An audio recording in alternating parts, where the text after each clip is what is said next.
ಗಾಡಿ ಹೊಂಟ್ಬಿಟ್ಟ ಜಗತ್ತೊಳಗೆ ಅವಕಾಶ ಹೊಡಿ ಅಂದ್ರೆ ಬಿದ್ದ ನಾವೀಗ ಒಂದೇ ಕಡೆ ಕೂಡ್ಲಿಕ್ಕೆ ಆಗುದಿಲ್ಲ, ಕೂಡ್ಲಿಕ್ಕೆ ಆಗುದಿಲ್ಲ. ಏನು ಹುಚ್ಚುಚ್ಚಾರ ನಮ್ಮ ಮನಸ್ಸು ಹೀಗಾಗಿತ್ತಲ್ಲ, ಅದು ಏನ್ ಮಾಡ್ತೋ ನಮಗ್ ಗೊತ್ತಾಗುತ್ತೆ. ಏನೇನೋ ಕಲ್ಪನಾ ಕಟ್ಕೊತದ. ನಾ ಗುರು ಇದ್ದನಂತ, ನಾ ಮಹಾರಾಜ ಇದ್ದನಂತ, ನಾ ಸಂತ ಇದ್ದನಂತ, ನನಗೆ ಆತ್ಮಂದು ಹೊಗಳ್ತಾರ. ಏನು ಹುಚ್ಚುಚ್ಚಾರ ಕಲ್ಪನಾ ಮಾಡ್ಕೊತದ. ಆದ್ರೆ ಅವ್ರು ಏನೂ ಇಲ್ಲೇ ಇಲ್ಲ, ಏನು ಮಾಡ್ಕೋದಿಲ್ಲ ಅವರು. ಅಂತ ಒಂದು ಸ್ಥಿತಿ ಇದ್ದಂತ ದೊಡ್ಡ ಸಂತರೊಳಗೆ ಶ್ರೇಷ್ಠ ಸಂತರು ತುಕೋಬ್ಬರಾಯ. ಆ ತುಕೋಬ್ಬರಾಯರ ಜೀವನವನ್ನ ಸ್ವಲ್ಪ ನಾವು ನೀವುಗಳೆಲ್ಲ ಅವಲೋಕನ, ಮಹಾತ್ಮರ ಜೀವನವನ್ನು ಯಾಕೆ ಅವಲೋಕನ ಮಾಡಬೇಕು ಅಂತಂದ್ರೆ, ಅವರು ನಮಗತ್ತನೇ ಹೆಂಗ್ ಮಾಡ್ಕೊಂಡಿರ್ತಾರೆ, ಮಕ್ಕಳು ಇರ್ತಾರ, ಪ್ರಪಂಚ ಮಾಡ್ತಿರ್ತಾರೆ.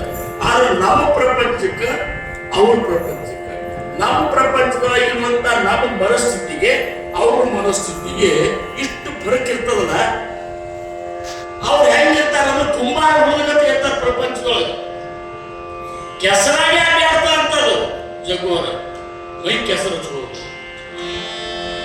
ನಾವು ಆ ಬೈಲ್ ಮುಜೇಮಾ ಮುಂಬೈ ಇದ್ದಾಗ ಇರುತ್ತೆ. ಆ ಬೈಲ್ ಹಾಯ್ವತ್ತೊಂದು ಎತ್ತು ಬರ್ತಿದ್ದ, ಬಾಬಾ ಹಾಯ್ ಬಾ ಅಂದಾಗ ನಾವು ಒಳಗೆ ಹೋಗೋದೇ ಸಿಗ್ತೇವೆ ಪ್ರಪಂಚದೊಳಗೆ.